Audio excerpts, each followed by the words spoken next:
بسم الله الرحمن الرحيم أعوذ بالله من الشيطان الرجيم بسم الله الرحمن الرحيم الحمد لله رب العالمين بارئ الخلائق أجمعين الحمد لأهله والصلاة على أهله الصلاة والسلام على سيد الأنبياء والمرسلين العبد المؤيد الرسول المسدد المصطفى الأمجد الحبيب الأحمد النبي الأمي المكي المدني السراج المنير الكوكب الدري صاحب الوقار والسكينة المدفون بأرض مدينة سيدنا ونبينا وشفيع ذنوبنا وطبيب قلوبنا وحبيب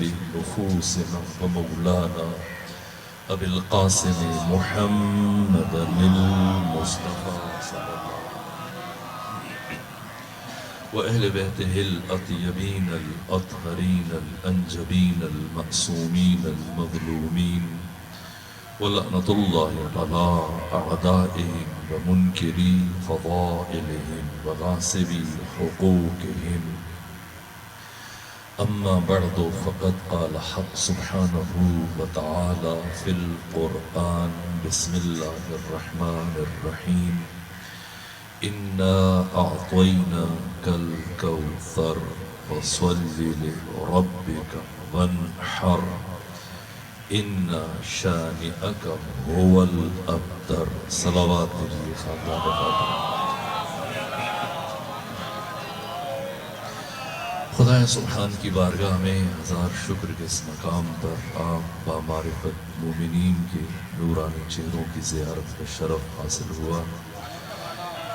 یکم جمادی الاول ہے اور ماہ شہادت صدیقہ کبریٰ ام ابیہا ام الائمہ ام انبیاء سلام اللہ علیہ کی مناسبت سے میں نے سورہ مبارکہ کوثر کی تلاوت کا شرف حاصل کیا۔ سورہ مبارکہ کوثر قرآن مجید کا 108واں سورہ ہے اور قرآن مجید کا سب سے چھوٹا سورہ ہے، 10 لفظوں پر مشتمل ہے اور ان 10 الفاظ کو جو خدا نے استعمال کیا ان میں سے ربک کے علاوہ کوئی لفظ دوبارہ قرآن میں تکرار نہیں ہوا۔ اعطینا کا لفظ پورے قرآن مجید میں صرف اسی سورہ میں استعمال ہوا۔ کوثر کا لفظ بسم اللہ سے لے کے والناس تک ایک مرتبہ استعمال ہوا۔ فصلی کا لفظ اسی سورہ میں خدا نے استعمال کیا۔ وانحر کا لفظ دوبارہ تکرار نہیں ہوا۔ شانئکا اسی سورہ میں۔ ابتر اللہ نے یہ لفظ دوبارہ استعمال نہیں کیا، کیوں؟ اس لیے کہ اللہ کی غیرت نے یہ گوارا نہیں فرمایا کہ جن لفظوں کو سیدہ زہرا کی شان کے قصیدے کے لیے منتخب کیا ان میں سے کسی لفظ کو کسی اور کے لیے تکرار کریں۔ اس سورہ کا شان نزول کیا ہے؟ حق تعالیٰ نے ختمی مرتبہ کو 4 فرزند عطا فرمائے۔ ایک بیٹا ماریہ قبطیہ کے بطن سے جناب ابراہیم جو آپ کی حیات طیبہ کے آخری ایام میں پیدا ہوئے، اور پھر 18 برس کی عمر میں 18 مہینوں کی عمر میں 1.5 برس کی عمر میں ان کی وفات۔ باقی 3 فرزندان جناب خدیجہ سلام اللہ علیہ کے بطن سے طیب، طاہر اور قاسم، یہ 3 فرزند۔ سب سے پہلے جناب طیب کی ولادت ہوئی اور کچھ عرصے کے بعد ان کی وفات ہوئی۔ وہ کچھ وقت گزرنے کے بعد اللہ نے ختمی مرتبہ کو دوسرا بیٹا عطا کیا، لیکن یہ مشیت پروردگار تھی کہ تھوڑا ہی وقت گزرنے کے بعد ان کی وفات ہو گئی۔ اور پھر حق تعالیٰ نے آپ کو تیسرا فرزند عطا کیا جن کا نام قاسم ہے، جن کی نسبت سے ختمی مرتبہ کی کنیت ہے ابو القاسم۔ لیکن چند مہینوں کے بعد ان کا بھی انتقال ہوا۔ جس دن ختمی مرتبت کے تیسرے فرزند کا انتقال ہوا، آپ سارا دن گھر میں رکے، درحالی کہ اس سے پہلے آقا ختمی مرتبت کا یہ معمول رہا کہ ہر روز طلوع آفتاب کے ساتھ گھر سے باہر تشریف لے جاتے، مکہ اور اطراف کی آبادیوں کے مختلف مقامات کو منتخب کرتے اور سارا دن غروب سے پہلے تک حضرت دین خدا کی تبلیغ کرتے اور ہنگام غروب پلٹ کر واپس آتے۔ لیکن آج چند سالوں کے بعد پہلی مرتبہ آقا سارا دن گھر میں گزارا، دکھی ہیں، رنجور ہیں، سوگوار ہیں، عزادار ہیں، غمخوار ہیں۔ ہم تھوڑے تھوڑے وقفے کے بعد تیسرے فرزند کی وفات ہو رہی ہے، بالخصوص اپنی وفادار زوجہ جناب خدیجہ کی تسلی کے لیے، تشفی کے لیے، اطمینان خاطر کی، ان کی دلجوئی کے لیے، ان کی اشکشوئی کے لیے گھر پر رک گئے۔ اور جیسے ہی آپ کے تیسرے فرزند کی موت کی خبر مکہ میں پھیلی تو اہل مکہ خوشی کی شادیانے بجانے لگ گئے، اور آپ کے دشمنوں میں سے ایک بدترین دشمن جس کا نام عاص بن وائل، جو امیر شام کے وزیر اعظم عامر ابن عاص کا باپ، عاص بن وائل کو جیسی خبر پہنچی اس نے تمام کام دج کیے اور پیغمبر کے گھر کے باہر گلی میں آ کر رک گیا، حالت انتظار میں کہ کب پیغمبر گھر سے باہر آئے اور کب یہ اپنی زبان کے زخم لگائے۔ لیکن سارا دن گزر جانے کے باوجود آج پیغمبر گھر سے باہر تشریف نہیں لائے۔ ہنگام غروب مغرب سے کچھ پہلے آقا کے گھر کا در کھلا، باہر گلی میں تشریف لائے، اور جیسے ہی عاص بن وائل کی نگاہ پیغمبر اسلام کے چہرے پر پڑی، یہ ہنستا ہوا، مسکراتا ہوا، قہقہے لگاتا ہوا آگے بڑھا اور اس نے زبان کے زخم لگانا شروع کی۔ نعوذ باللہ، خاکم بدہن، جسارت کی، گستاخی کی۔ نام لیا، اے محمد تم ہمارے خداؤں کی مخالفت کرتے تھے، جس کا نتیجہ تم نے یہ دیکھا کہ تمہارے گھر میں جو بھی بچہ پیدا ہوتا ہے تھوڑے ہی عرصے کے بعد اس کی موت ہو جاتی ہے، اور اگر مستقبل میں بھی تمہارے ہاں کوئی بچہ پیدا ہوا تو اسی طرح سے مر جائے گا۔ جب تم دنیا سے جاؤ گے بے نام و نشان جاؤ گے، مقطوع نسل جاؤ گے، بے اولاد جاؤ گے، نعوذ باللہ تم بریدہ اور ابتر اس دنیا سے جاؤ گے، تمہارا نام لینے والا کوئی نہیں ہوگا، تمہارے مقصد کو آگے بڑھانے والا کوئی نہیں ہوگا۔ ختمی مرتبت نے آج تک دشمنوں کی بڑی بڑی توہین کو برداشت کیا، آپ کو ساحر کہا گیا، جادوگر کہا گیا، دیوانہ کہا گیا، پتھر مارے گئے۔ حالت نماز میں مسجد الحرام میں خانہ کعبہ کے پاس عاص بن وائل، ابو لہب، ابو جہل، ابو سفیان کے کہنے پر عبداللہ بن زبری نے حالت نماز میں آپ کے سر اقدس پر اونٹ کی اوجری گرا دی، آپ کے چہرے پر خون مل دیا۔ سب برداشت کیا، لیکن کبھی بھی جبین رسالت مآب پر شکن نہ آئی، اور ہمیشہ تحمل، برداشت اور بردباری اور صبر سے کام لیا۔ لیکن آج پہلی مرتبہ جبکہ ختمی مرتبت پہلے سے دکھی ہیں، غمگین ہیں، سوگوار ہیں، عزادار ہیں، رنجور ہیں، اس دکھ اور سوگ کی کیفیت میں جب اس دشمن رسالت نے زبان کا زخم لگایا، قلب نازنین رسالت مآب پر چوٹ لگی، آنکھیں نم ہوئیں، آسمان کی طرف چہرہ اٹھایا، گویا اللہ کی بارگاہ میں اس دشمن رسالت کا شکوہ کر رہے ہوں۔ ابھی پیغمبر اسی کیفیت میں تھے، ہاتھ اٹھے ہوئے تھے، چہرہ آسمان کی جانب تھا کہ مختصر ترین فاصلہ زمانی طے ہونے کے بعد جبرائیل امین کا نزول ہوا، آپ کی خدمت میں حاضر ہوئے، سلام عرض کیا، عرض ادب کے بعد اللہ کا یہ پیغام پہنچایا کہ خدا یہ فرما رہے میرے حبیب دکھی نہ ہو، غمگین نہ ہو، رنجور نہ ہو۔ اللہ یہ نوید سنا رہے کہ وَلَسَوْفَ يُعْطِيكَ رَبُّكَ فَتَرْضَى، ان قریب آپ کا رب آپ کو اس قدر عطا کرنے والا ہے کہ آپ خوش ہو جائیں گے، راضی ہو جائیں گے۔ جیسی ختمی مرتبت نے یہ نوید سنی، صبح و مساء، لیل و نہار، شام و سحر، شب و روز پہم مسلسل دائماً حالت انتظار میں گزر رہے ہیں یہاں تک کہ جیسے جیسے وقت گزر رہا ہے انتظار کی شدت میں اضافہ ہو رہا ہے، اور پھر شدت انتظار کے کسی لمحے میں ختمی مرتبت میں بارگاہ احدیت میں استفسار کیا، خدائے سبحان، اے پروردگار، جس عطا کا مجھ محمد مصطفیٰ سے وعدہ کیا گیا تھا اس کا نزول کب ہوگا؟ تو خدائے سبحان کی طرف سے جواب آیا، میرے محبوب محمد مصطفیٰ، میری یہ عطا کبھی تجھ تک نہیں پہنچے گی، بلکہ اسے لینے کے لیے تجھے خود چل کر میرے پاس آنا پڑے گا۔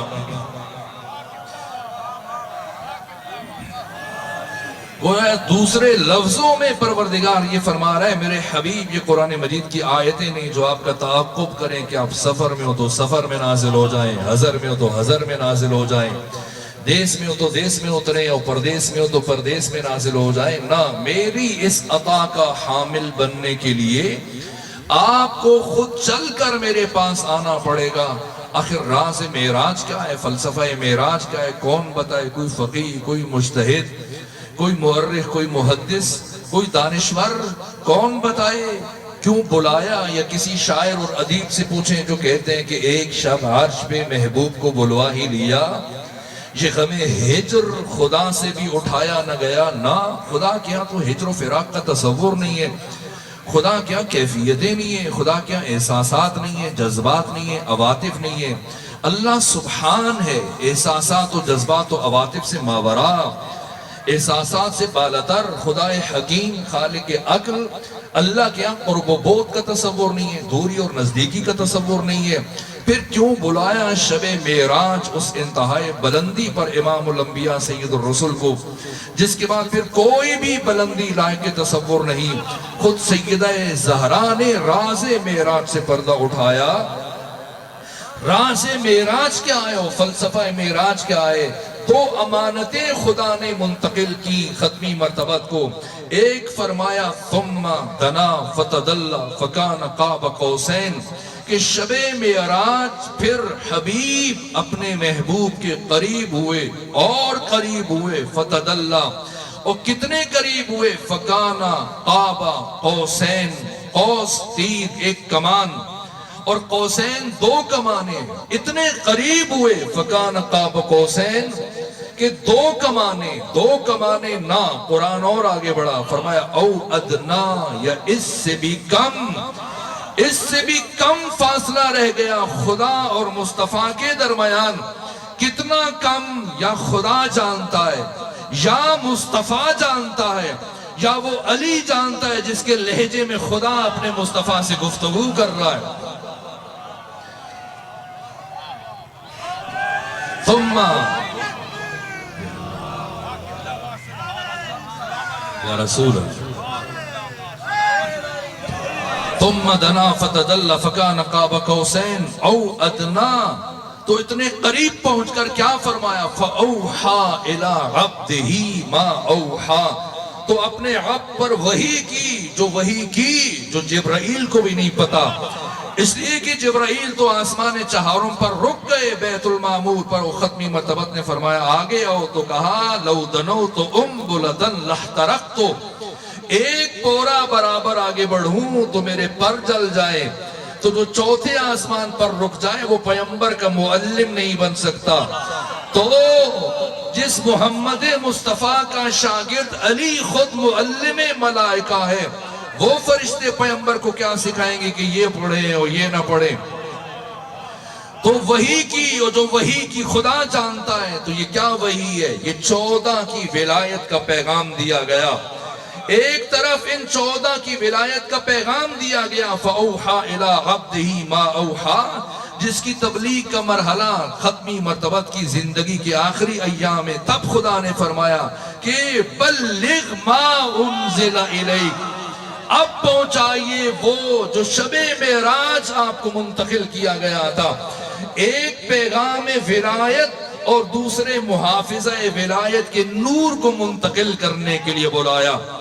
اس لیے سیدہ راز معراج سے پردہ اٹھاتی ہوئی فرماتی ہیں ان اللہ تعالی خلق نوری پروردگار نے میرے نور کو خلق فرمایا فَكَانَ يُسَبِّحُ اللَّهُ تَعَالَى سُبْحَانَهُ. جیسے ہی حق تعالیٰ نے میرے نور کو خلق فرمایا اسی لمحے میرا نور اللہ کی تسبیح میں، بندگی میں، راز و نیاز میں، حمد خدا میں، عبادت خدا میں مصروف ہو گیا. ثم استودع نور، پھر مصروف رہا یہاں تک کہ سیدہ فرماتی ہیں ثم استودع نوری فی شجر من اشجار الجنہ. پھر اللہ نے میرے نور کو جنت کے درختوں میں سے ایک درخت میں منتقل کر دیا. تو کیا ہوا؟ فَأَضَاءَتْ، تو وہ درخت روشن ہو گیا، چمکنے لگا، جگمگا اٹھا، نورانی ہو گیا. وَإِذَا دَخَلَ أَبِي مُحَمَّدْ لَيْلَةَ الْمِعْرَاجِ فِي الْجَنَّةِ، اور جب شب معراج میرے پدر بزرگوار محمد مصطفیٰ جنت میں داخل ہوئے، الہمہ اللہ الیہ الہاماً، اللہ نے میرے بابا کے دل پر الہام کیا. کیا؟ یا ایہا الرسول کل من تلک الشجرہ، اے رسول اس درخت سے کھا لیجئے. کیا بات ہے، کیا راز ہے؟ آدم و حوا سالہ سال جنت میں رہو، خدا نے فرمایا جہاں جی چاہتا ہے جاؤ، جو جی چاہتا ہے کھاؤ، لیکن سنو کہ لا تقربا هذه الشجرہ، خبردار کبھی اس درخت سے قریب بھی نہ جانا. کیوں آدم کو روکا جا رہا ہے؟ کیوں خاتم کو بلایا جا رہا ہے؟ اس لیے کہ یہ درخت آدم کے لیے نہیں، خاتم کے لیے ہے. کیوں خاتم کے لیے؟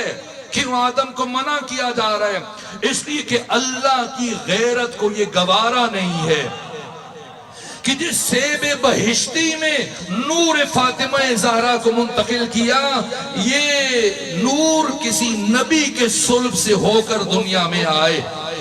راز کیا ہے، شرف کیا ہے؟ فَأَكَلَ أَبِي، تو میرے بابا نے کھا لیا. ثُمَّ اسْتَوْدَعَ نُورِي إِلَىٰ صُلْبِ أَبِي محمد. تو اس طرح سے اللہ نے میرے نور کو اس جنت کے درخت سے میرے بابا کے صلب میں منتقل کر دیا. پھر میں دنیا میں آ گئی، پھر وہ نور منتقل ہوا إِلَىٰ خدیجہ ابن خویلد، یہ نور منتقل ہوا جناب خدیجہ کی طرف. لیکن یہ شرف خاص ہے سیدہ کے ساتھ. اس شرف میں امام الانبیاء سیدہ کے شریک نہیں ہے. اس شرف میں جناب امام الاوصیاء امیر المومنین سیدہ کی شریک نہیں ہے. نور مصطفیٰ اس کائنات میں کیسے ظاہر ہوا؟ نور مرتضیٰ کیسے ظاہر ہوا؟ انبیاء کے اسلاف سے ہوتا ہوا آخری مرحلے میں حضرت عبد المطلب تک پہنچا، اور وہاں سے یہ نور دو حصوں میں تقسیم ہوا، اور ایک حصہ صلب عبداللہ بن عبد المطلب میں، اور ایک حصہ حضرت عمران بن عبد المطلب میں منتقل ہوا. یہاں سے نور مصطفیٰ اور نور مرتضیٰ دنیا میں ظاہر ہوا. لیکن نور فاطمہ، کیا اللہ نے نور فاطمہ زہرا کو کسی نبی کے صلب سے گزارا؟ نہ، براہ راست اپنے قرب سے اس درخت میں منتقل کیا اور وہاں پیغمبر کو بلایا. اللہ جبرائیل کو بھی تو بلا سکتا تھا، جبرائیل کے ذریعے یہ سیب بہشتی بھیج سکتا تھا. جنت کے کھانے کون لے کے آئے؟ جبرائیل. جنت سے لباس کون لے کے آئے؟ جبرائیل. جنگ احد میں جب علی کی تلوار ٹوٹی، ذوالفقار کون لے کے آئے؟ جبرائیل.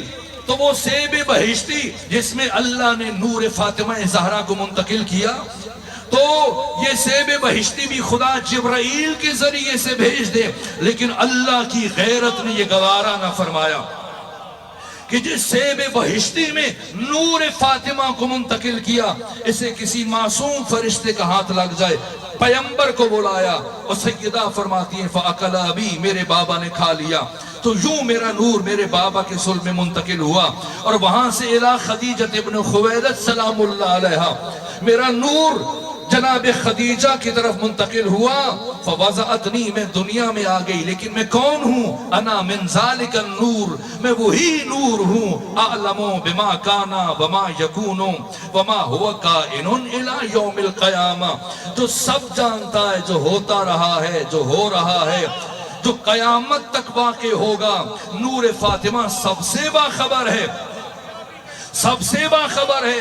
یہی وجہ ہے، یہ حقیقت ہمیں سمجھانے کے لیے ایک مرتبہ مولا متقیان جب اپنے بیت الشرف میں داخل ہوئے، سیدہ کو سلام کیا اور سلام کرنے کے بعد فرمایا اے فاطمہ میرا جی چاہتا ہے آپ میرے قریب بیٹھیں اور میں آپ کو اس کائنات کے اسرار، رموز، علوم، معارف بتاؤں۔ یہ سنا سیدہ اپنے مقام سے اٹھی، چلتی ہوئی آگے بڑھی اور قریب پہنچ کے کہنے لگی اے امیر المومنین، آپ میرے شوہر ہیں، میرے امام ہیں، ولی خدا ہیں، مفترض الطاعہ ہیں، آپ کی اطاعت کو اللہ نے فاطمہ پر واجب قرار دیا ہے۔ اگر آپ مجھے سنائیں گی تو میں سننے کے لیے تیار ہوں، لیکن علی اگر آپ مجھے اجازت دیں تو جو آپ فاطمہ کو سنانا چاہتے ہیں فاطمہ آپ کو سنا دیتی۔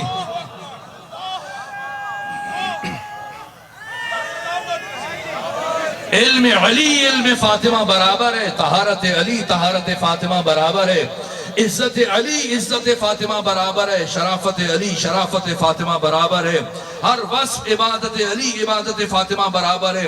اس لیے امام صادق فرماتے کہ اگر روح زمین پر میرے جد بزرگوار علی ابن ابی طالب نہ ہوتے تو آدم سے لے کے عیسیٰ تک کوئی نبی بھی میری جدہ طاہرہ صدیقہ کبریٰ کا ہم کف ہم سر اور برابر نہ ہو سکتا۔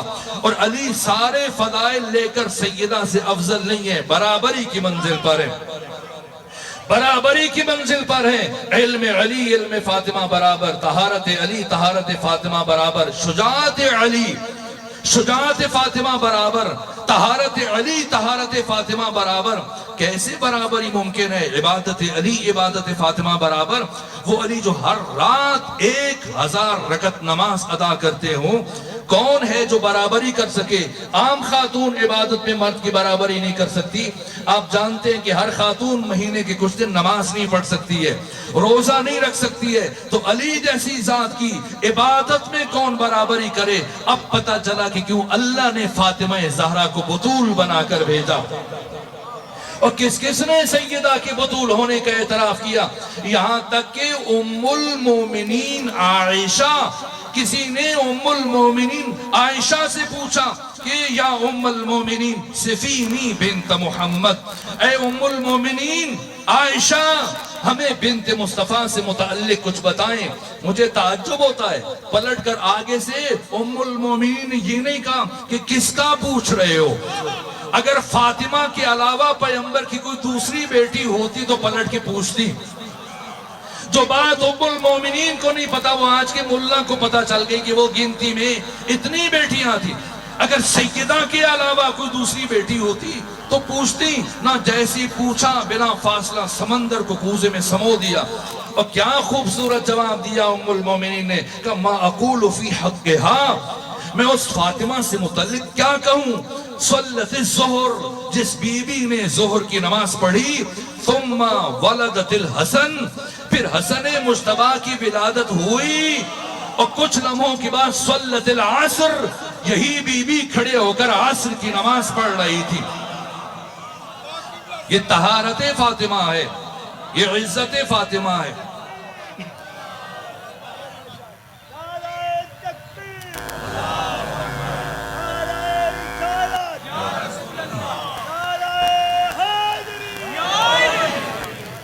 ادھر سیدہ کے نور کو، ادھر پروردگار نے نور سیدہ کو زمین پر اتارا، اور پھر سیدہ کی آمد کا قصیدہ بھی خود اتارا۔ قرآن مجید کا سب سے چھوٹا سورہ ہے، لیکن بلاغت کے اعتبار سے اتنا بڑا سورہ ہے کہ اس پر مستقل حتی علماء اہل تسنن جار اللہ زمخشری صاحب تفسیر الکشاف نے مستقل کتاب لکھی ہے سورہ مبارکہ کوثر کی بلاغت پر۔ کیا ہے؟ فرمایا اِنَّا أَعْطَيْنَاكَ الْكَوْثَرَ، اے حبیب ہم نے آپ کو کوثر عطا کیا۔ اللہ تو وحدہ لا شریک ہے، اس کا کوئی شریک نہیں، تو خدا کو کہنا چاہیے تھا انی اعطیتک الکوثر، میں نے آپ کو کوثر عطا کیا، لیکن فرمایا نہ انا اعطیناک الکوثر، ہم نے خود آپ کو کوثر عطا کیا۔ تو یہ خدا ہم کیوں کہہ رہا ہے؟ تو اللہ کبھی قرآن میں خود کو میں کہتا ہے، کبھی ہم کہتا ہے۔ علوم قرآن میں یہاں تک کہ علامہ جلال الدین سیوطی امام اہل سنت جن کی وفات 911 ہجری میں ہوئی، انہوں نے بھی الاتقان میں یہ تحریر کیا ہے کہ جب اللہ کسی کام کو وسیلے کے ذریعے سے انجام دے پھر ہم کہتا ہے، اور جب کسی کام کو وسیلے کے بغیر انجام دے تب میں کہتا ہے۔ تو سورہ کوثر میں خدا نے نہیں فرمایا انی آتیتکا، فرمایا انا اعطیناکا، نہیں فرمایا میں نے آپ کو عطا کیا، فرمایا ہم نے آپ کو عطا کیا۔ یعنی خدا بتلانا چاہتا ہے کہ عزتوں کے اس قرآن کو، طہارتوں کے اس قرآن کو رحل نبوت و رسالت پر اتارنے کے لیے میں نے کسی ذات کو وسیلہ منتخب کیا۔ تو جب کلام فاطمی کے تناظر میں کوئی نبی وسیلہ بننے کی صلاحیت نہیں رکھتا، انتقال نور فاطمہ کے لیے کوئی ملک اور فرشتہ وسیلہ نہیں بن سکتا تحویل نور فاطمہ کے لیے، تو کسے وسیلہ بنایا؟ تنہا ایک ذات ہے جسے خدا نے وسیلہ منتخب کیا، اور اس ہستی کا نام ہے خدیجہ بنت خویلد سلام اللہ علیہا۔ کیا شرف ہے اور کیا مقام ہے اس بی بی کا؟ راز کیا ہے کہ اللہ نے کیوں اس مخدرہ کو وسیلہ بنایا؟ تفصیلات کے لیے وقت نہیں، بس ایک جملہ عرض کروں، گفتگو کو سمیٹ لوں۔ خدیج اور خدیجہ خود نام سے واضح ہے۔ خدیج کسے کہتے ہو؟ خدیجہ وہ بچہ اور جنین جو اپنی ماں کے بطن میں 4 مہینے 10 دن رہے اور پھر اس کی ولادت ہو جائے۔ اگر بچہ ہے تو خدیج، اور اگر بچی ہے تو خدیجہ نام رکھا جاتا ہے۔ تو جناب خدیجہ کا اسی لیے نام خدیجہ رکھا گیا۔ راز کیا ہے؟ راز یہ کہ 4 مہینے 10 دن گزرنے کے بعد جنین کی خوراک اپنی ماں کے بطن میں بدل جاتی ہے، اور اب وہ شے خوراک بننا شروع ہو جاتی ہے جس کی وجہ سے ایک خاتون مہینے کے کچھ دن نماز نہیں پڑھ سکتی، مہینے کے کچھ دن روزہ نہیں رکھ سکتی۔ تو اس سے پہلے کہ جناب خدیجہ کی خوراک اپنی ماں کے بطن میں بدلتی، پروردگار نے اس بی بی کو دنیا میں بھیج دیا۔ کیوں؟ اس لیے کہ اس بی بی نے مستقبل میں اس ہستی کے لیے ماں بننا ہے کہ جسے کائنات میں بطول کہا جاتا ہے۔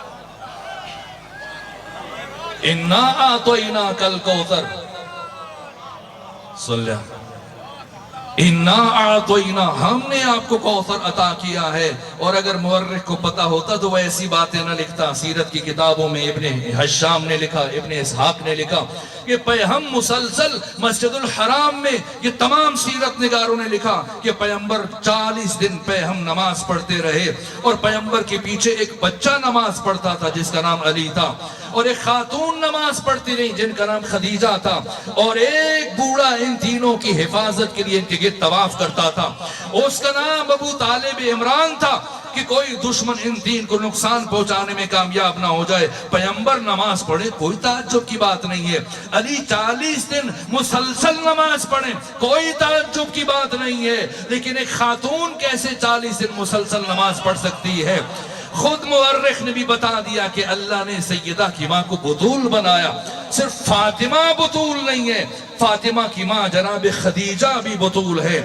اور خدا نے فرمایا اِنَّا أَعْطَيْنَاكَ الْكَوْثَرَ، اے حبیب ہم نے آپ کو کوثر عطا کیا۔ تعجب ہے، یہی قرآن ہے، کوئی حدیث نہیں ہے۔ جب خود قرآن کی باری آئی، بس میں آخری لفظ عرض کر رہا ہوں، جب قرآن کی باری آئی اور قرآن دینے کی باری آئی تو خدا نے کیا فرمایا؟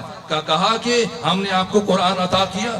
نہ، فرمایا وَلَقَدْ آتَيْنَاكَ سَبْعًا مِّنَ الْمَثَانِي وَالْقُرْآنَ الْعَظِيمِ، اے حبیب ہم نے آپ کو قرآن عطا کیا؟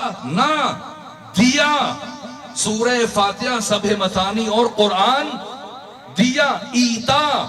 اور جب فاطمہ کی نوبت آئی تو فرمایا عطا۔ ایتا کا مطلب ہے حق، عوض، صلہ، بدلہ، جزا۔ وہ قرآن جس کے نزول کو پہاڑ تحمل نہ کر سکے، وہ قرآن کے وَنُنَزِّلُ مِنَ الْقُرْآنِ مَا هُوَ شِفَاءٌ وَرَحْمَةٌ لِّلْمُؤْمِنِينَ، جو شفا ہے، جو رحمت ہے۔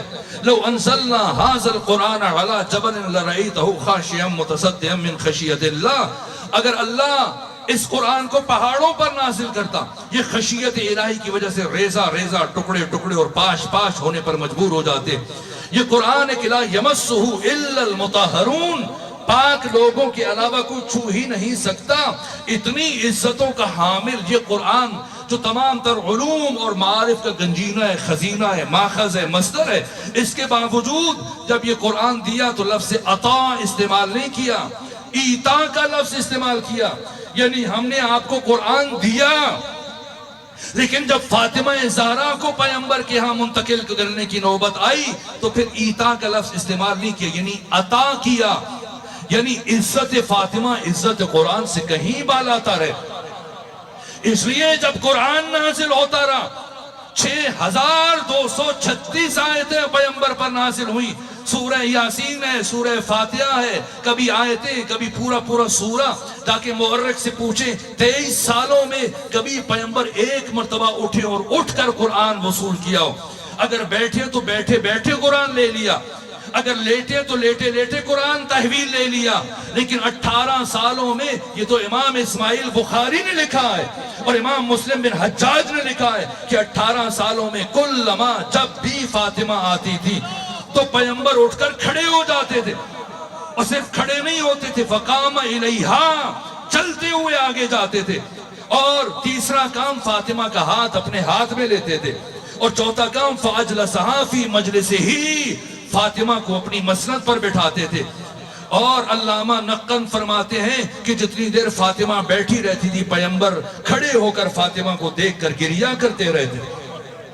اور کبھی جب ہاتھ چومتے تھے تو ہاتھ سونگ لیتے تھے. اور ایک مرتبہ سیدہ نے پوچھا آپ میرا ہاتھ کیوں سونگتے ہیں، کیوں استشمام کرتے ہیں؟ فرمایا پیغمبر نے فرمایا کہ میں اسی سیب بہشتی کی خوشبو محسوس کر رہا ہوں. اِنَّا أَعْطَيْنَاكَ الْكَوْثَرَ، ہم نے آپ کو کوثر عطا کیا. فَصَلِّ لِرَبِّكَ وَانْحَرْ، تو اب آپ نماز پڑھیے. یہ کون سی نماز ہے؟ یہ نماز تہجد ہے، یہ نماز شب ہے. تو کیا پیغمبر اس سے پہلے نماز شب نہیں پڑھتے تھے؟ پڑھتے تھے. تو پھر کیوں قرآن فرما رہا ہے کہ آپ پھر نماز پڑھیے؟ ابھی مثلا یہ بچہ بیٹھا یہاں پر اور میں کہوں آپ بیٹھ جائیے تو آپ کہیں گے کہ کیا بات ہو. اسے فلسفے میں کہتے ہیں تحصیل حاصل، کہ ایک کام جو پہلے سے انجام پا رہا ہے، ہو رہا ہے، وقوع پذیر ہے، تو آپ پھر سے اس کا مطالبہ کریں. تو پیغمبر تو ہمیشہ سے نماز شب پڑھتے تھے، تو پھر کبھی نماز شب ترک نہیں کی. تو خدا کیوں فرما رہے کہ آپ نماز پڑھیے؟ وجہ یہ ہے کہ مفسرین اور خمینی بوتچکن جیسے محقق عالم نے یہ لکھا ہے کہ پیغمبر پہلے بھی نماز پڑھتے تھے اور بعد میں بھی نماز شب پڑھتے رہے، لیکن پہلے ختمی مرتبہ تہجد اور نماز شب کو مستحب کی نیت سے پڑھتے تھے، اور سیدہ کے آنے کے بعد پیغمبر نماز شب کو واجب کی نیت سے پڑھتے تھے. کون ہے فاطمہ؟ کون ہے کوثر جو اس دنیا میں جس کا نور جب ظاہر ہوتا ہے تو شکرانے کے طور پر پیغمبر کی نماز تہجد کی نیت کو تبدیل کر دیتا ہے. اِنَّا أَعْطَيْنَاكَ الْكَوْثَرَ فَصَلِّ، اور نماز بھی کافی نہیں ہے، وَانْحَرْ، اونٹ نہر کیجئے، یعنی بڑی قربانی دیجئے. عجیب ہے، یہ قرآن کا 108واں سورہ ہے، اور ایک سورہ چھوڑ کر 110واں سورہ سورہ نصر. خدا کیا فرماتا ہے؟ اِذَا جَاءَ نَصْرُ اللَّهِ، اے حبیب جب آپ تک میری نصرت اور مدد پہنچی، وَالْفَتْحِ، آپ کو فتح حاصل ہوئی، اور وَرَأَيْتَ النَّاسَ، آپ نے دیکھا کہ لوگ يَدْخُلُونَ، مسلسل داخل ہو رہے ہیں، فی دین اللہ، اللہ کے دین میں، افواجا، چوک در چوک، فوج در فوج، ہزاروں کی تعداد میں. آپ کو کامیابی ملی، غلبہ ملا، فتح حاصل ہوئی. ہزاروں لاکھوں دشمن کفر چھوڑ کر، شرک چھوڑ کر کلمہ پڑھ رہے ہیں، مسلمان ہو رہے ہیں. تو کیا کریں؟ فَسَبِّحْ بِحَمْدِ رَبِّكَ، تسبیح پڑھنے کافی ہے، تسبیح پڑھنے کافی ہے. اتنی بڑی کامیابی کہ آپ کو غلبہ حاصل ہوا، آپ کو فتح نصیب ہوئی، ہزاروں دشمن کلمہ پڑھ رہے ہیں، مسلمان ہو رہے ہیں، شرک اور کفر چھوڑ رہے ہیں. تو کیا کریں؟ تسبیح پڑھنے کافی ہے. تو پھر یہ فاطمہ کون ہے جن کے آنے پہ خدا فرما رہا ہے تسبیح کافی نہیں ہے، نماز پڑھیے اور پڑھتے رہیے اور قربانی دیجیے. کیوں؟ اس لیے کہ ہزاروں لاکھوں لوگوں کا کلمہ پڑھ کر مسلمان ہو جانا یہ اتنی بڑی بات نہیں ہے جتنا سیدہ کے نور کا زمین پر آ جانا. اس لیے کہ لوگوں کا مسلمان ہو جانا بڑی بات ہے، لیکن اگر اسلام قیامت تک باقی ہے تو صرف فاطمہ زہرا کی وجہ سے. ورنہ اگر فاطمہ کو خدا نہ بھیجے اس کائنات میں تو عصمت و داوری نبود اگر نبود فاطمہ. نہ عصمت ہوتی نہ عدالت ہوتی، جنت و کوثری نبود اگر نبود فاطمہ، نہ جنت ہوتی نہ کوثر ہوتی، ہیچ پیمبری نبود اگر نبود فاطمہ، خدا کوئی نبی نہ بھیجتا اگر نور فاطمہ کو نہ بھیجنا ہوتا، احمد و حیدری نبود اگر نبود فاطمہ، کیوں انچہ کی آفرید حق بودے برائے فاطمہ، جو خدا نے خلق کیا فاطمہ کے لیے، یہ فاطمہ ہیں جنہوں نے 1,24,000 نبیوں کی محنتوں کو بچایا، اور نظام ولایت کے جو خلاصہ ہے اور اعلان ولایت جو غدیر میں ہوا ہے، جس پر ختمی مرتبت کی ساری رسالت موقوف ہے، خدا تحدید آمیز لہجے میں فرما رہے وَإِن لَمْ تَفْعَلْ، اگر یہ ایک کام نہ کیا فَمَا بَلَّغْتَ رِسَالَتَ، آپ نے اپنی رسالت کا کوئی بھی کام انجام نہ دیا، وہ ایک کام پیغام ولایت اور ولایت کا اعلان اگر پیغمبر نہ کریں تو گویا وہ نبی نہیں ہے، یہ قرآن ہے، کوئی حدیث نہیں ہے، تو اب انبیاء کی محنتوں کو بچانے کے لیے اور یہ نظام ولایت کی جو تمام تر نبیوں کی محنتوں کا اسارہ اور نچوڑ ہے، اس کی بقا منحصر ہے سیدہ کی ذات میں۔ اگر سیدہ زہرا کے اس کائنات میں بی بی کو بھیجے بغیر نظام ولایت عظمیٰ بچ سکتا تو میں اللہ کی قسم کھا کے کہتا ہوں کہ اللہ کبھی بھی اپنے سب سے بڑے راز کو عیاں نہ فرماتا۔ لیکن جب ہر طرف سکوت تھا و سناٹا تھا، جب مہاجرین خاموش ہیں اور جب بنو امیہ کو خرید لیا گیا اور جب انصار قریش کی وقتی منطق کے آگے سرنگوں ہو گئے اور خاموش ہو گئے، تو اس سکوت اور سناٹے میں 1,24,000 نبیوں کی محنت ضائع ہونے کا خدشہ ہے۔ اس دن کے لیے اللہ نے اپنے سب سے بڑے راز کو عیاں فرمایا، اور حزب حاکم کے وہم و گمان میں بھی نہیں تھا کہ کبھی سیدہ اپنے گھر سے باہر آ سکتی ہیں۔ سب کو اندازہ ہے کہ سیدہ کا مزاج کیا ہے۔ یہ علی متقی ہندی نے کنز العمال میں اس حدیث کو درج کیا ہے کہ قیامت کے دن امام اہل سنت ہے علی متقی ہندی، اور لکھا کہ قیامت کے دن جب سیدہ کی سواری میدان معاشر میں آئے گی تو خدا فرمائے گا یا اہل معاشر غضوا ابصارکم، اے اہل معاشر اپنی آنکھوں کو بند کرو، وَنَكِّسُوا رُؤُوسَكُمْ، سروں کو جھکاؤ۔ لوگ سوال کریں گے کیا بات ہے، تو خدا فرمائے گا کہ میرے حبیب کی بیٹی میدان معاشر میں آ رہی ہے۔ یعنی اللہ کی غیرت کو یہ گوارا نہیں کہ کوئی نبی بھی آنکھ اٹھا کر سیدہ کی طرف دیکھے۔ یہ خدا کی مشیت ہے، اور سیدہ کی مشیت کیا ہے؟ جب پیغمبر نے ہم تک اس بات کو پہنچانے کے لیے سیدہ سے پوچھا اے فاطمہ بتائیں آپ کی زندگی کی سب سے بڑی خواہش کیا ہے؟ فرمایا بابا صرف ایک خواہش ہے۔ پوچھا کیا خواہش ہے؟ کہ ساری زندگی کبھی کوئی نامحرم مجھے نہ دیکھے، نہ میں کسی نامحرم کو دیکھوں۔ وہ بی بی جو کبھی گھر سے باہر نہیں آئی ہیں، کیا وجہ ہے؟ آج پہلی مرتبہ اس انداز سے گھر سے باہر آ رہی ہیں۔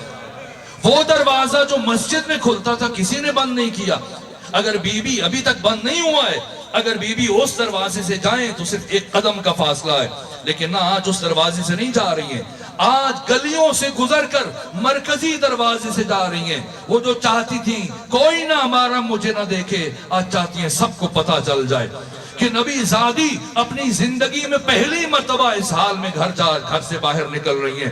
کتنے بیٹے ہیں؟ 2 بیٹے ہیں، حسن اور حسین، دونوں کو لے جائیں یا دونوں کو چھوڑ جائیں۔ حسن کو گھر میں چھوڑا، حسین کو ساتھ لے کے گئی، کیوں کہ جس حسین کے آنے پر وارث حدیث پیغمبر اسلام حسین کو دیکھ کر منبر سے نیچے آ جاتے تھے، اس حسین کی موجودگی میں پیغمبر کی مسند پر بیٹھنے والا کوئی فرد جھوٹی حدیث کا سہارا لینے کی کوشش نہ کرے۔ کتنی بیٹیاں ہیں؟ 2 بیٹیاں ہیں، زینب کبریٰ، زینب صغریٰ، دونوں کو لے جائیں یا دونوں کو گھر میں چھوڑ جائیں؟ نہیں، زینب صغریٰ ام کلثوم کو گھر میں چھوڑا اور زینب کبریٰ کو ساتھ لے کے گئی، کیوں؟ جس بی بی نے 61 ہجری کی کربلا میں خاموش رہنا تھا اسے گھر میں چھوڑا، اور جس بی بی نے 61 ہجری کی کربلا میں اپنی ماں کی مانند اپنے دور کے طاغوت کو للکارنا تھا اسے فاطمہ ساتھ لے کر گئی کہ میری بیٹی زینب سیکھ لے کہ حکمرانوں سے کیسے گفتگو کی جاتی ہے۔ اور کسی مرد کو بنو ہاشم میں سے کسی مرد کو ساتھ شامل نہیں ہونے دیا کہ کہیں میری تحریک کو غلط رنگ نہ دے دیا جائے اور اس کو خانہ جنگی کی طرف نہ دھکیل دیا جائے. کسی مرد کو ہمراہ نہیں لیا, بنو ہاشم کی خواتین کو ساتھ لیا اور ازواج النبی میں سے ام سلمہ آگے بڑھی, عرض کیا نبی زادی مجھے بھی ساتھ لے جائیں. فرمایا نہ, یہ میرا محاذ ہے, میں نہیں چاہتی میرے بابا کے حرم کی, میرے بابا کی زوجہ کی حرمت پائمال ہو جائے. خود گئیں بنو ہاشم کی خواتین کے جھرمٹ میں, اس طرح سے کہ مورخین نے لکھا 2 چادریں, ایک چادر اوڑی ہوئی ہے اور دوسری چادر اس سے اوپر ہے, اور وہ چادر زمین پر خط کھینچ رہی ہے اور ایسے چل رہی ہیں کہ ابن خلدون جیسے متعصب مورخ نے لکھا کہ بی بی کے چلنے کا انداز ہو بہو رسالت مآب کی مانند تھا, تاکہ ضمیر انسانی پر دستک دی جا سکے. اور اب کھڑے ہو کر دیر تک خطبہ دیا. بی بی جانتی ہیں آج مجھے مسند نہیں دی جائے گی, تو پھر کیسے اتنی دیر کھڑے ہو کر, تاکہ ضمیر انسانی پر قیامت تک کے لیے دستک دیتی رہے کہ جس فاطمہ کے آنے پر 18 سالوں میں ہمیشہ پیغمبر اٹھ کر کھڑے ہو کے چل کے استقبال کرتے تھے, آج وہ فاطمہ کھڑی ہیں اور باقی سب بیٹھے ہیں اور بہت دیر تک کھڑی رہیں. کیسے عرض کروں بازار کا دربار کا حال, کیسے عرض کروں. یہ لمحے فاطمہ کے لیے ایک ایک لمحہ ایک ایک صدی بن گئی. اس لیے جب گھر سے چلی تھی سارے بال سیاہ تھے, اور جب گھر واپس آئیں تو سارے بال سفید ہو چکے تھے. اور خطبہ دینے کے بعد اس طرح سے قصر خلافت میں زلزلہ برپا کرنے کے بعد جب فاطمہ پلٹی ہیں تو گھر نہیں آئیں, اب ایک ایک صحابی کے دروازے پر دستک دے رہی ہیں. اور آج کوئی دروازہ سیدہ کے لیے نہیں کھل رہا. مورخین نے لکھا, سیرت نگاروں نے, ایک دروازہ کھلا, کون؟ معاذ بن جبل. اور جب دروازہ کھلا پوچھا نبی زادی آپ نے کیوں زحمت فرمائی ہے, مجھے بلا لیا ہوتا. فرمایا معاذ چھوڑو ان باتوں کو, آؤ مسجد نبوی میں کچھ دن پہلے 70 دن پہلے غدیر میں جو اعلان سنا تھا, آ کر گواہی دو, حق پائمال کیا جا رہا ہے. کہنے لگا جب سارا مدینہ خاموش ہے تو اکیلے معاذ کی گواہی کس کام کی؟ بی بی نے فرمایا تم باقیوں کو چھوڑو, تم نے یہ بات, یہ اعلان میرے بابا کی زبان سے سنا, تم آ کے گواہی دو. کہا مجھے معاف رکھیے, میں معذور ہوں, میں نہیں جا سکتا. یہاں تک کہ جب سیدہ نے سنا فرمایا معاذ یاد رکھنا جب تک زندہ رہوں گی کبھی دوبارہ تجھ سے کلام نہیں کروں گی. یہ کہتے ہوئے سیدہ آگے چلی اور معاذ بن جبل کا بیٹا گھر میں داخل ہو رہا تھا, حیرت سے باپ کی طرف دیکھنے لگا. سیدہ کیوں آئی تھی؟ کہ نصرت طلب کر رہی تھی, مدد مانگ رہی تھی. کہا آپ نے کیا جواب دیا؟ کہ میں نے عذر خواہی کی. کہا پھر سیدہ نے کیا کہا؟ کہ سیدہ نے کہا جب تک زندہ رہوں گی کبھی زندگی میں دوبارہ تم سے کلام نہیں کروں گی. یہ سنا معاذ بن جبل کا بیٹا الٹے پاؤں واپس مڑا. باپ نے پوچھا کہاں جا رہے ہو؟ اپنے گھر کو چھوڑ کر. کہا زندگی میں کبھی دوبارہ اس گھر میں قدم نہیں رکھوں گا. کہ کیوں قدم نہیں رکھو گے؟ یہ تمہارا گھر ہے, میں تمہارا باپ ہوں. کہ نہ, بے شک تم میرے باپ ہو, لیکن میں نے پیغمبر کی زبان سے سنا تھا اللہ کی رضا فاطمہ کی رضا میں ہے, اللہ کا غضب فاطمہ کے غضب میں ہے. جس سے فاطمہ راضی ہے اس سے خدا راضی ہے, جس سے فاطمہ ناراض چلی گئی اس سے کبھی خدا راضی نہیں ہو سکتا. میں اس گھر میں کبھی داخل نہیں ہو سکتا جس گھر سے نبی زادی ناراض ہو کے چلی جائیں. آپ تفصیلی مصائب سنیں گے, وقت ختم ہوا, بس ایک جملہ اور عرض کروں. یہاں تک کہ بی بی گھر پہنچی اور حزب حاکم نے سمجھ لیا کہ اگر یہ معظمہ اسی طرح سے زندہ رہی اور لوگوں کے ضمیروں کو جھنجھوڑتی رہی تو کوئی ہمیں اس مسند پر نہیں بیٹھنے دے گا. چنانچہ حزب حاکم نے یہ طے کیا کہ جتنا جلد ممکن ہو سکے اس شمع ہدایت کو گل کیا جائے, اس چراغ ہدایت کو ہمیشہ کے لیے بجھا دیا جائے. چنانچہ ایک طرف 300 گھوڑ سوار قبیلہ بنو اسلم کے ہاتھوں میں تلواریں لیے بنو ہاشم کی گلی میں پہنچ چکے ہیں, اور دوسری طرف 50 افراد ہیں, لکڑیاں اٹھائے, ڈنڈے اٹھائے, تلواریں اٹھائے, چلانے کا سامان اٹھائے, نبی زادی کے دروازے کی طرف بڑھ رہے. یہاں تک کہ جب لکڑیاں جمع کر دی گئیں آوازیں بلند ہوئی علی کو باہر بھیجیں. علی اٹھے دروازے کی طرف, یا نبی زادی سامنے آ کر رکی اور دست ادب جوڑ دیے. کہا علی جب تک میرے بابا محمد مصطفیٰ زندہ رہے کبھی انہوں نے تلوار نہیں اٹھائی, ہمیشہ آپ نے میرے بابا کا دفاع کیا, اس لیے کہ اس وقت روئے زمین پر حجت خدا میرے بابا تھے اور آج روئے زمین پر حجت خدا آپ ہیں. اس لیے آپ خود اپنے حق میں تلوار نہیں اٹھائیں گے, آج نبی زادی آپ کا دفاع کرے گی. یہ سن کر علی پیچھے ہٹے، سیدہ آگے بڑھی، یہ سوچ رہی تھی کہ شاید ان کا حیا کی آ جائے گا، لیکن نہ کسی نے دھمکیاں دینا شروع کی۔ فرمایا اس گھر میں تمہارے نبی کی بیٹی رہتی ہے، کہا گیا رہتی ہے تو رہتی رہے، علی کو باہر بھیجیں ورنہ اس دروازے کو آگ لگا دیں گے۔ بس آگ لگی، دروازہ جلنے لگا، لیکن وہ فرد غصے میں، اتنا غصے میں تھا کہ اس نے دروازہ جلنے کا انتظار نہیں کیا، جلتے ہوئے دروازے کو ٹھوکریں مارنا شروع کی، چلتے ہوئے دروازے کو ٹھوکریں مارنا شروع کی، اور کچھ دیر کے بعد وہ دروازہ گرا۔ اے کبیر والا کے غیور مومنوں، دلوں پر ہاتھ رکھ کے مجھے بتاؤ، کیا وہ دروازہ زمین پر گرا؟ کیا وہ دروازہ زمین پر گرا؟ اے کاش زمین پر گرا ہوتا، لیکن کیسے عرض کروں؟ آقا امام زمانہ فرماتے ہیں میں اس لمحے کو کبھی نہیں بھلا سکتا جب میری دادی فاطمہ زہرا جلتے ہوئے دروازے اور دیوار کے درمیان تھی، ادھر فاطمہ گری، دروازہ گرا، اور ادھر 50 میں سے 11 افراد علی کے بیت الشرف میں داخل ہوئے، اس دروازے کو رونگتے ہوئے، اور بی بی کی آواز بلند ہوئی، فضا میری طرف بڑھو، میری پسلیاں ٹوٹ چکی، فضا میری طرف بڑھو، میرا محسن شہید ہو چکا ہے۔ اور 11 میں سے ایک فرد ہے جس کے ہاتھ میں رسی ہے، اور مولا متقیان کے قریب پہنچ کے چاہتا ہے، جانتا ہے کہ آج فاتح خیبر تلوار نہیں اٹھائیں گے، اسلام کی بقا کے لیے علی صبر کریں گے، تلوار نہیں اٹھائیں گے، اس لیے جرت دکھائی، آگے بڑھا تاکہ حضرت کے گلو اطہر میں رسی ڈالے۔ مجھے نہیں معلوم، ٹوٹی ہوئی پسلیوں کے ساتھ اس زخمی حالت میں، جبکہ بچہ شہید ہو چکا ہے شکم میں، ایک مرتبہ سیدہ اٹھی اور تیزی سے آگے بڑھی،